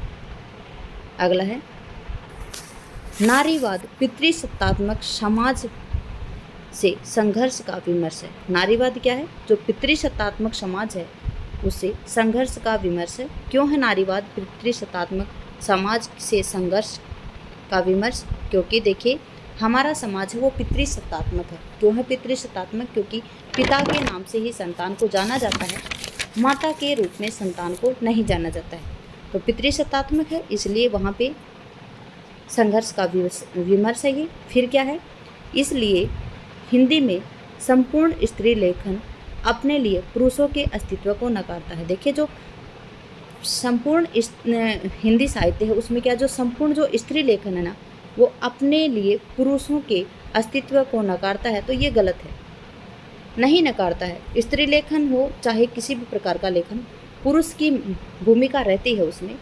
स्त्री और पुरुष को बराबर मानना चाहिए हमें। तो पुरुष की जो अस्तित्व है उसको नकारा नहीं जा सकता है, पुरुष के अस्तित्व को भी हमें जीवित रखना पड़ेगा। तो इसमें ए सही है आपका और आर क्या है, गलत है। तो बी ऑप्शन आपका ठीक है। अगला है, मिथक शास्त्र मनुष्य की मानसिक संरचना का एक भ्रामक, देखिए मिथक शास्त्र मनुष्य की मानसिक संरचना को समझने का एक भ्रामक विद्या है। ठीक है, तो देखिए जो मिथक शास्त्र है वो मनुष्य की मानसिक संरचना का समझने वाला एक भ्रामक विद्या है, तो ये गलत है, क्योंकि यह एक सत्य कथा, मिथ्या तथा कोरी कल्पना होती है। तो देखिए ए भी गलत है और आर भी गलत है, दोनों ही गलत हैं और आपका डी ऑप्शन बिल्कुल ठीक है। अगला है, अगला क्वेश्चन देखिए, क्लासिक नाटक देश का कालातीत नहीं होता है। क्या है कि जो क्लासिक नाटक है वो देश कालातीत नहीं होता है, ये कथन गलत है, क्योंकि जो क्लासिक नाटक होता है वो देश कालातीत होता है, क्योंकि क्लासिक नाट्य रचना पर गतिशील पाठ है। तो देखिए जो, क्योंकि क्या है कि जो क्लासिक नाट्य रचना है उस पर क्या है, गतिशील पाठ है।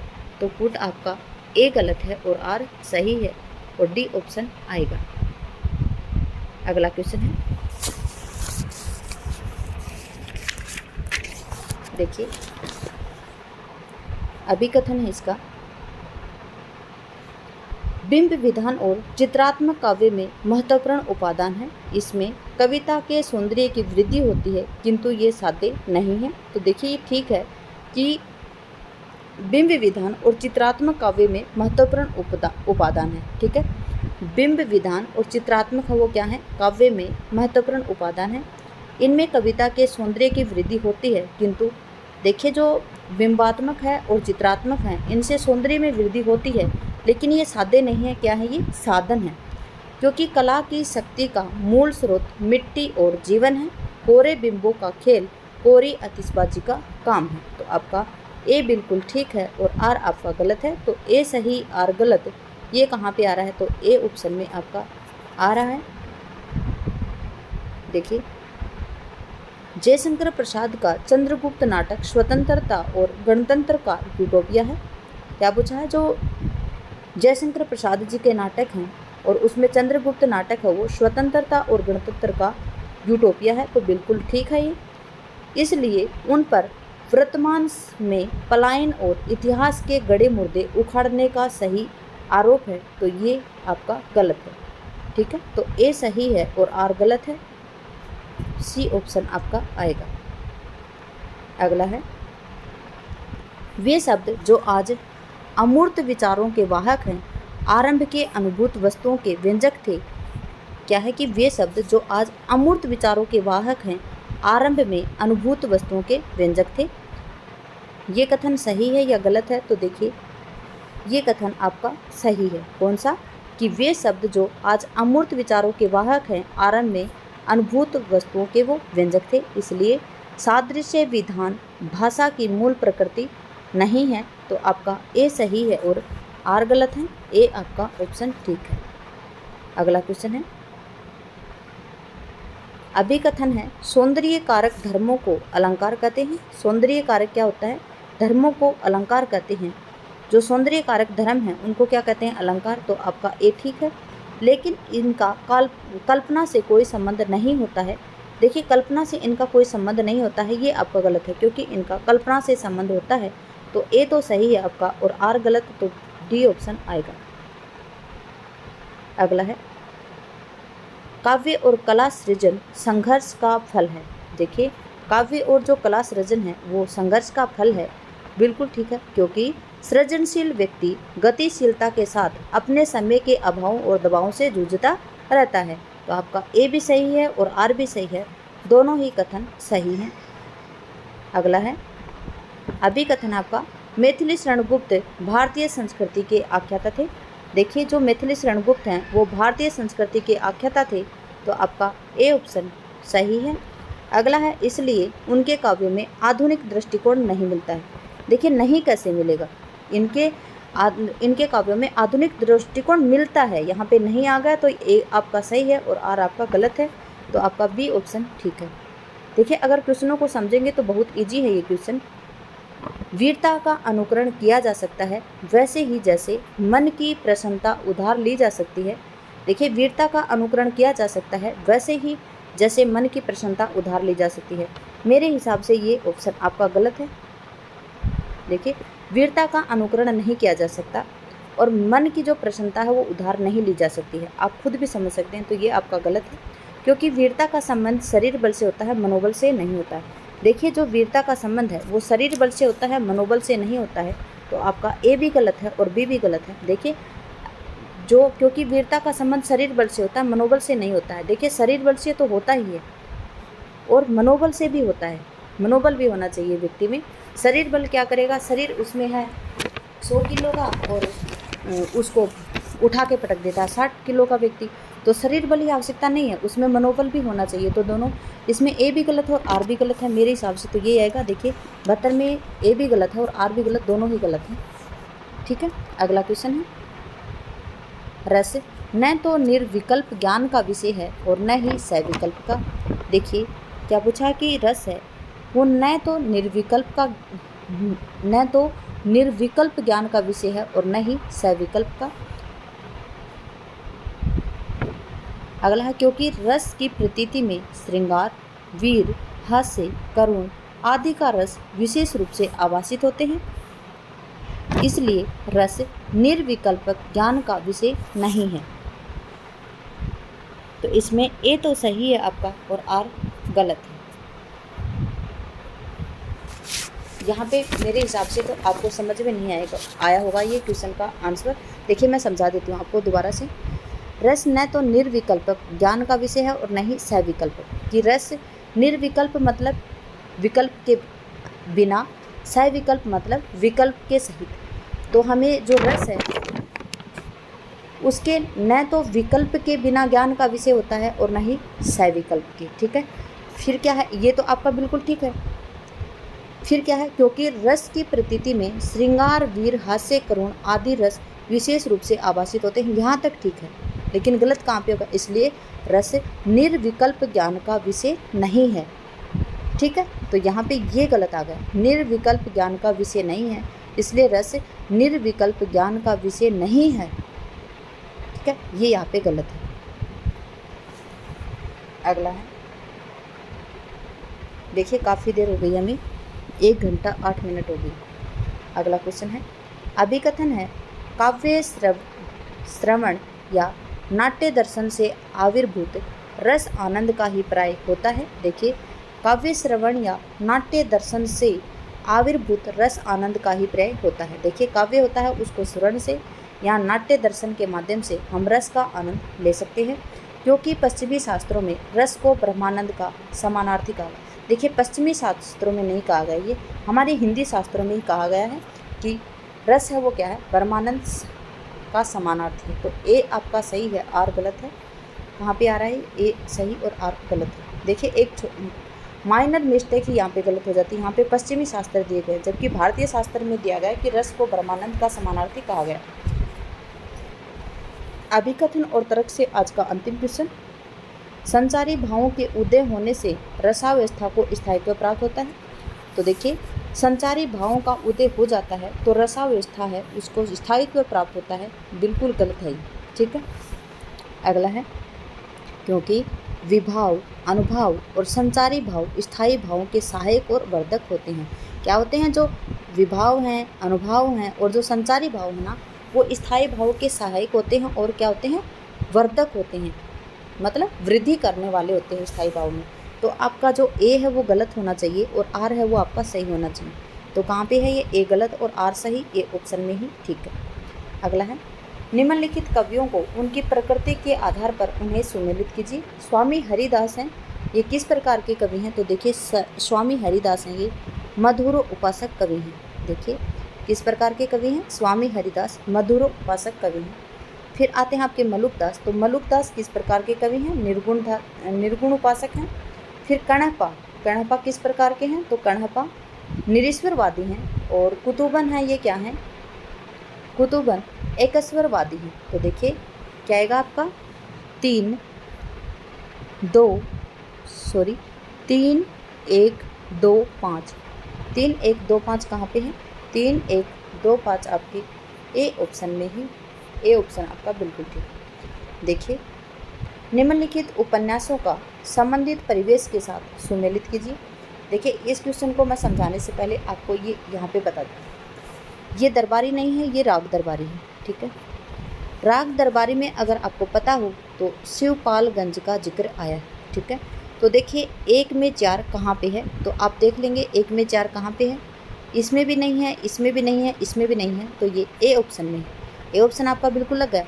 अब आप पढ़ सकते हैं कि अंतिम अरण्य बी में क्या है? तो 1 है। तो अंतिम अरण्य कहाँ पर है?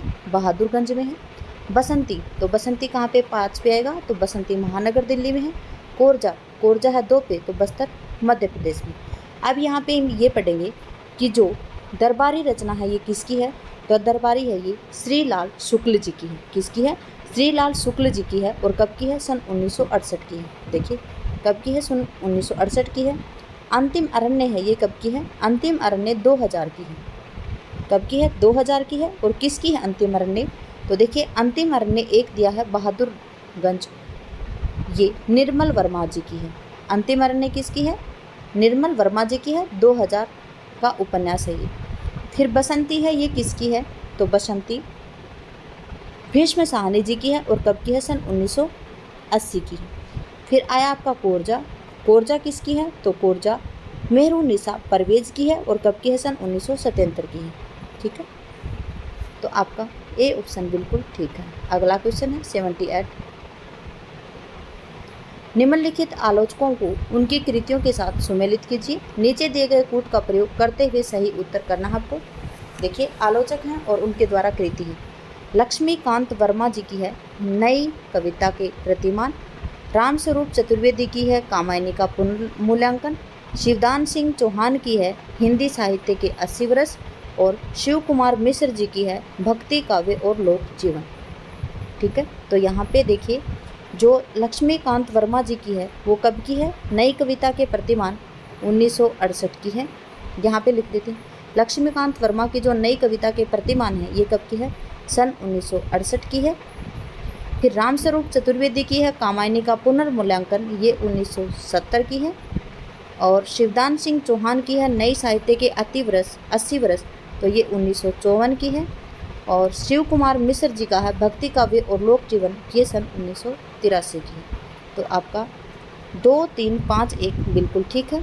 2 3 5 1 कहाँ पे है? तो 2 3 5 1 आपके बी ऑप्शन में है। ठीक है, अगला क्वेश्चन है, देखिए सुरेंद्र वर्मा जी की रचना है। देखिए यहाँ पे सुरेंद्र वर्मा जी की रचना है सेतुबंध। हमीदुल्ला की है दरिंदे। मुद्रा राक्षस की है मरजीवा। शंकर शेष की है पोस्टर। तो आपका आएगा 3 4 5 2। 3 4 क्या आएगा आपका? 3 5 और 4 2। तो 3 5 4 2 कहाँ पे है? बी ऑप्शन में आपका ठीक है। अगला क्वेश्चन है, आचार्य रामचंद्र शुक्ल जी ने इन कथनों के संबंध में कवियों को सुमेलित कीजिए। नीचे दिए गए कूट का प्रयोग करते हुए सही उत्तर का चयन करना है। देखिए यहाँ पर ही बता देती हूँ मैं आपको, जो अज्ञात प्रिय की ओर इशारा करने के अतिरिक्त इन्होंने जगत के अनेक प्रस्तुत रूपों और व्यापारों को भी अपनी सरल भावनाओं के रंग में देखा है। तो देखिए ये किसका है? ये सूर्यकांत त्रिपाठी निराला जी का कथन है। दोबारा से पढ़ेंगे हम, कथन किसका है? अज्ञात प्रिय की ओर इशारा करने के अतिरिक्त इन्होंने जगत के अनेक प्रस्तुत रूपों और व्यापारों को अपनी सरल भावनाओं के रंग में देखा। तो ये निराला जी का है। अगला है, इस वेदना को लेकर इन्होंने हृदय की ऐसी अनुभूतियां सामने रखी हैं जो लोकोत्तर हैं। तो ये महादेवी वर्मा जी का है। कवि की रहस्य दृष्टि प्रकृति की आत्म जगत के रूपों और व्यापारों में व्यक्त की ओर आत्मा की ओर जाती है। तो ये किसका है? सुमित्रा नंदन पंत जी का है। देखिए कवि की जो रहस्य दृष्टि है वो प्रकृति की आत्मा जगत के रूपों और व्यापारों में व्यक्त होने वाली आत्मा की हो जाती है। प्रकृति के सुकुमार कवि कौन कहलाते हैं? सुमित्रा नंदन पंत जी। अगला है, इनकी रहस्यवादी रचनाओं को देखकर चाहे तो यह कहें कि इनकी मधु वर्षा के मानस प्रसार के लिए रहस्यवाद का पर्दा मिल गया है, तो ये जयशंकर प्रसाद है। ठीक है, अगला है, नाचो बहुत गोपाल, ये किससे संबंधित है? देखिए जो नाचो बहुत गोपाल है ये किसका, नाचो बहुत गोपाल ये किसका है? तो ये अमृतलाल नागर जी का है। और ये किससे संबंधित है? दलित जीवन से संबंधित है। तो देखिए ए में 3 कहाँ पे आ रहा है? तो ए में 3 यहाँ भी नहीं, यहाँ भी नहीं, यहाँ भी नहीं। तो देखिए बी ऑप्शन आपका ठीक है। ठीक है, तो देखिए नाचो बहुत गोपाल दलित जीवन पर आधारित है और किसका है? अमृतलाल नागर जी का। फिर उसके बाद में है सूरज का 7वां घोड़ा। सूरज का 7वां घोड़ा किसका है? तो ये धर्मवीर भारती का है और किससे संबंधित है? इलाहाबाद के परिवेश से संबंधित है। अगला है मुझे चांद चाहिए, ये किससे संबंधित है? देखिए मुझे चांद चाहिए वो किसका है? सुरेंद्र वर्मा जी का है। और क्या संबंध है इसमें? रंगमंच और सिनेमा का संसार है इसमें। फिर है गली आगे मुड़ती है, ये किसका है? शिव प्रसाद सिंह का है। और इसमें क्या है? वाराणसी का शैक्षिक विचार है। तो देखिए आपका बी ऑप्शन इसमें ठीक आएगा। अगला क्वेश्चन है,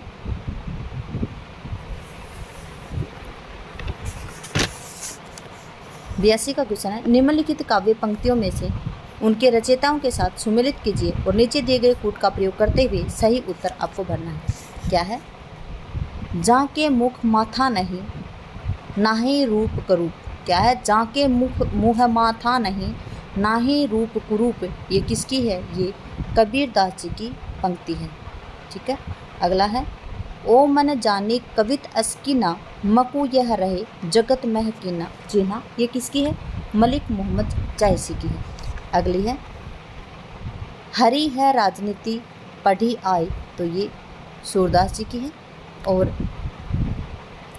नमामि समीसान निर्वाण रूपम, विभ्रूम व्यापकम ब्रह्मादेव स्वरूपम। ये किसकी है? ये तुलसीदास जी की है। ठीक है, तो देखिए इसमें आएगा 3 1 2 5, 3 1 2 5 आपके सी ऑप्शन है। अगला है, अगला क्वेश्चन है, देखिए बकलम खुद, ये किसकी रचना है? तो बकलम खुद नामवर सिंह की है। किसकी है बकलम खुद? नामवर सिंह की है। और कब की है? सन 1951 की है। अगला है बबुल और कैक्टस। तो ये किसकी है? बबुल और कैक्टस ये रामदरस मिश्र जी की है। और कब की है? सन 1997 की। फिर अगला है विचार और वितर्क। ये किसका है? हजारी प्रसाद द्विवेदी जी का है। कब का है? सन 1954 का है। अगला है कन्यादान, ये अध्यापक पूर्ण सिंह का है। इसका रचनाकार मुझे नहीं मिला है। तो देखिए 3 4 1 5, 3 4 1 5 सी ऑप्शन आपका बिल्कुल ठीक है। अगला है, अगला क्वेश्चन है, यात्रा वृत्तांत के संबंध निम्नलिखित। देखिए यात्रा वृत्तांत है, यहाँ पे यात्रा साहित्य से संबंध निम्नलिखित रचनाकारों को उनके लेखकों के साथ, निम्नलिखित रचनाओं को उनके लेखकों के साथ मिलाकर सही उत्तर को आपको चुनना है। कितना अकेला आकाश, ये किसकी है? तो ये नरेश मेहता जी की है। कितना अकेला आकाश किसकी है? नरेश मेहता जी की। जहाँ फव्वारे लहू रोते हैं, क्या है? जहाँ फव्वारे लहू रोते हैं, ये किसकी है? नासिरा शर्मा की है। आँखों देखा पाकिस्तान कमलेश्वर साहब की है। और अंतहीन आकाश ये विश्व प्रसाद मिश्र जी की है। तो देखिए क्या आएगा यहाँ पे? 4 1 2 5। तो देखिए 4 1 2 5 आपके सी ऑप्शन में है। अगला है, निम्नलिखित में से कवियों के जन्म स्थान के आधार के ऊपर क्वेश्चन बताना आपको। देखिए गुरु नानक जी का जन्म है तलवंडी। तो 1 में 4 कहाँ पे आ रहा है? 1 में 4 यहाँ पे आ रहा है, यहाँ पे 2 ऑप्शन आपके कट चुके हैं। फिर है दादू दयाल जी का जन्म कहाँ पे था? तो दादू दयाल जी का जन्म अहमदाबाद था। तो बी में 1 कहाँ आ रहा है? देखिए यहाँ नहीं आ रहा है, यहाँ आ रहा है। तो देखिए डी ऑप्शन आपका सही है। आगे है धर्मदास। धर्मदास का आएगा बांधवगढ़। और सुंदरदास जी का जन्म आएगा दौसा राजस्थान। ठीक है,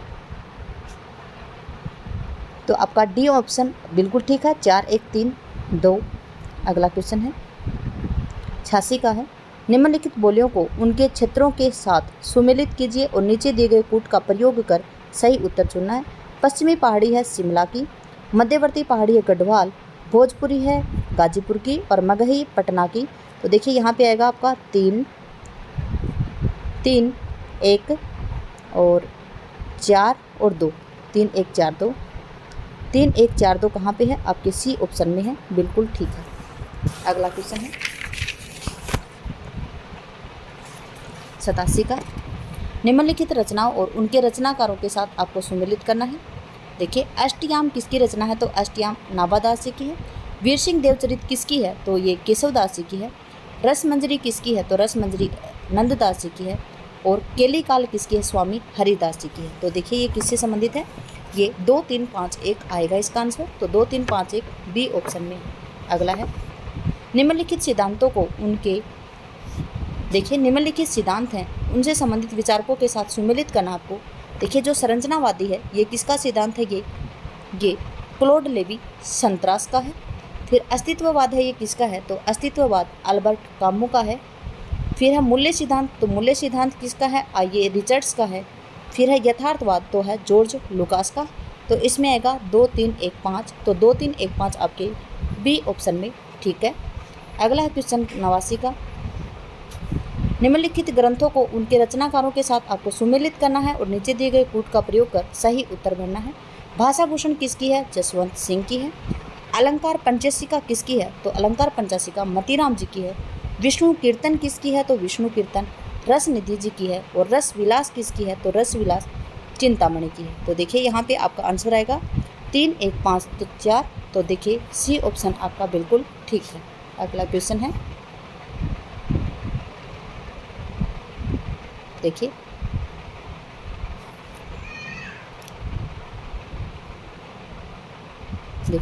निम्नलिखित कविताओं को उनके रचयिताओं के साथ सुमेलित कीजिए। नीचे दिए गए कूट का प्रयोग करते हुए सही उत्तर को चुनना है। नदी की बांक छाया अज्ञे जी का है।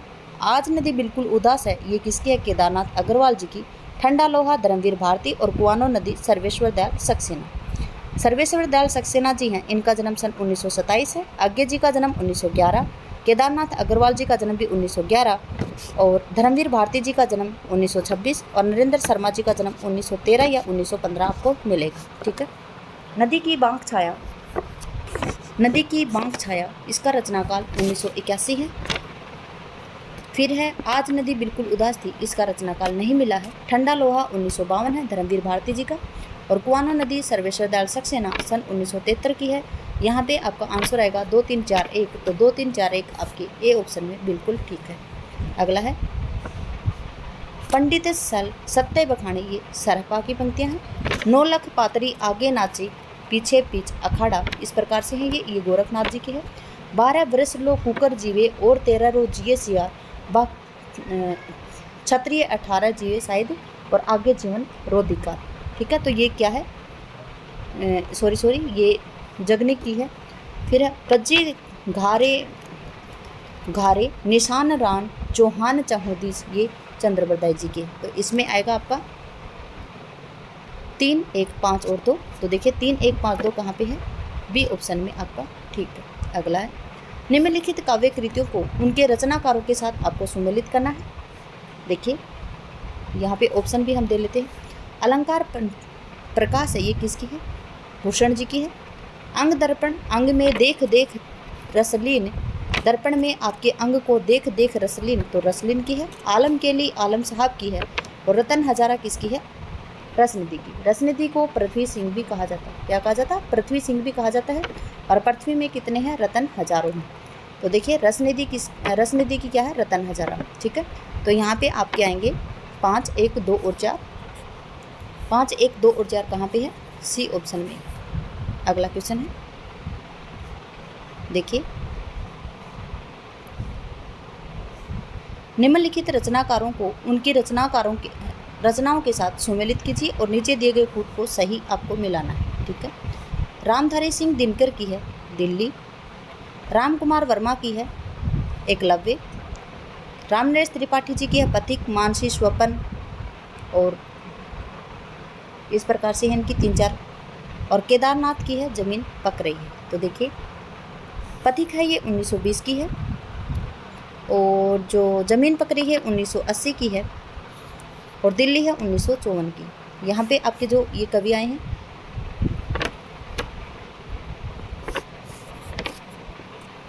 रामधारी सिंह दिनकर जी का जन्म 1908 है। रामकुमार वर्मा जी का जन्म 1905 है। रामनरेश त्रिपाठी जी का जन्म शायद 1889 है। और केदारनाथ सिंह का जन्म 1934 है। केदारनाथ सिंह और कीर्ति चौधरी ये आपके शायद तीसरे शतक से संबंधित हैं और दोनों का जन्म ही 1934 है। देखिए कोरिलेटेड करते पढ़ेंगे तो आपको कुछ भी भूलने वाले नहीं हैं आप। देखिए निम्नलिखित कहानियों को उनके संबंध पात्रों से सुमेलित कीजिए। नीचे दिए गए कूट का प्रयोग करना है आपको। गदल किसका है? तो गदल निहाल। गदल के पात्र कौन है? निहाल है। गुल की बन्नो, इसके पात्र कौन है? मिहिरलाल। और पिसहनी, जो पिसनहारी का कुआं है वो गोमती है उसकी पात्र। और जो एक ठहरा वाचाकू ये किसका है? ये मिन्नी है इसकी पात्र। देखिए गदल है ये निहाल पात्र है इनके। और जो गदल कहानी है ये किसकी है? रांगे राघव साहब की है। गुल की बन्नो कहानी किसकी है? तो गुल की बन्नो धर्मवीर भारती जी की है। पिसनहारी का कुआं प्रेमचंद जी की है। और एक ठहरा हुआ चाकू ये मोहन राकेश की कहानी है।